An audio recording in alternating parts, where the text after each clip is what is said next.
रहमतुल्लाहि वबरकातुहू। उम्मीद करती हूँ आप तमाम लोग खैरियत के साथ होंगे। जी हाँ, आज का हमारा टॉपिक है कि अगर एक जिन या कोई जितने भी हों जिन्नात अगर आप किसी के जिस्म में दाखिल होना चाहते हैं या किसी की बॉडी पर वो हमला करते हैं तो कितनी देर में वो उस जिस्म पर काबिज हो जाते हैं और वो आपको अपने इशारों पर नचाने लग जाते हैं और इंसान उनका मोहताज होकर रह जाता है। उसकी समझ में कुछ नहीं आता कि वो उस टाइम में क्या करे।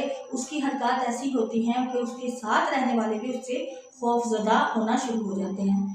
कभी भी किसी भी जिन को अगर आपसे कोई मतलब या कोई काम हो या आपकी कोई अदा पसंद आ जाए तो उसको सिर्फ चंद सेकंड लगते हैं आपके जिस्म के अंदर आने में, क्योंकि इंसानी जिस्म जो है वो बहुत ही उन जिन्नात के रहने की ऐसी जगह है जहाँ पर वो उनके अंदर आकर अपनी हर ख्वाहिशात को मनवा सकते हैं और वो किसी के साथ भी कुछ भी कर सकते हैं। अगर किसी इंसान के जिस्म में जिन आ जाए या फिर उसके जिस्म पर कब्जा कर ले तो उस हालत में फौरी तौर पर ज़रूरी है कि उसके साथ रहने वाले ये अमल लाजमी करें। और वो अमल क्या है कि आपने सूरह जिन की 5 आयतें अव्वल आपके 11-11 बार दुरूद शरीफ पढ़कर 5 आयतों को 11 बार पढ़ना है और फौरी तौर पर उस मरीज़ को जो है वो उसका पानी पिला दें और उसके ऊपर छिड़क दें तो इंशाअल्लाह वो वहाँ से भाग जाते हैं। और अगर ऐसा ना हो तो आपको किसी ऐसे आमिल की ज़रूरत पड़ सकती है जो इंशाअल्लाह उसको वहाँ से दफ़ा कर सके और उसको इससे छुटकारा हासिल करा सके। अपना ख्याल रखना,